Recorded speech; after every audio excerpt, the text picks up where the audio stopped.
Quality और consistent performance के लिए सिर्फ सिल्वर पंप्स एंड मोटर्स, नाम याद रखना। એક તો HDFC બેંક કેમ કે દિવસની શરૂઆતમાં લીડ લેવાની કોશિશ કરી. સર, ગઈકાલે થોડું બેરિશ બ્રેકડાઉન પરિસ્થિતિ HDFC બેંક અને ICICI બેંકમાં બની હતી.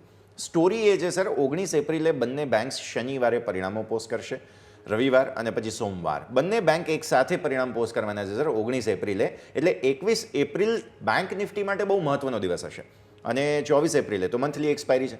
એટલે આવી સ્થિતિમાં બહુ ક્રુશિયલ ઝોનમાં આ બંને લીડિંગ બેંક્સ આવી ગઈ છે. ICICI, HDFC બંનેના ચાર્ટ્સ ખરેખર બહુ ક્લોઝલી સમજવા પડે તેમ છે સર અત્યારે. વેલ, કાલના દિવસમાં મેજર ઘટાડો પણ આપણને HDFC બેંકમાં જોવા મળ્યો હતો. આજના દિવસમાં નોર્મલ રિકવરી જોવા મળી છે. 1% ઉપર અત્યારે આ સ્ટોક આપણને ટ્રેડ કરતો જોવા મળી રહ્યો છે. પણ અત્યારે હું જે વ્યૂ આપી રહ્યો છું ટોટલી અવોઇડ કરીને ચાલવાનો છે.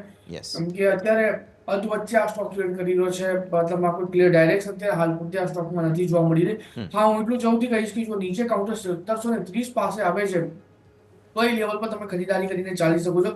પ્રેઝન્ટ લેવલ પર બિલકુલ ખરીદારી કરીને ચાલવાની સલાહ નથી. અને સામે સાઈડ ICICI બેંકની જો વાત કરું તો જે પ્રમાણે અત્યારે કાઉન્ટર ટ્રેડ કરી રહ્યું છે આમાં પણ હું એક કરેક્શનની રાહ જોઈશ. 570 સુધીના જો કરેક્શન જોવા મળે તો જ હું આ કાઉન્ટરમાં ટ્રેડ કરીને ચાલીશ. કેમ કે અત્યારે કાઉન્ટર સપોર્ટ અને રેઝિસ્ટન્સની વચ્ચે ટ્રેડ કરી રહ્યો છે. એટલે ક્લિયર ડાયરેક્શન અત્યારે આ લેવલ પર આપણને નથી જોવા મળી રહ્યું.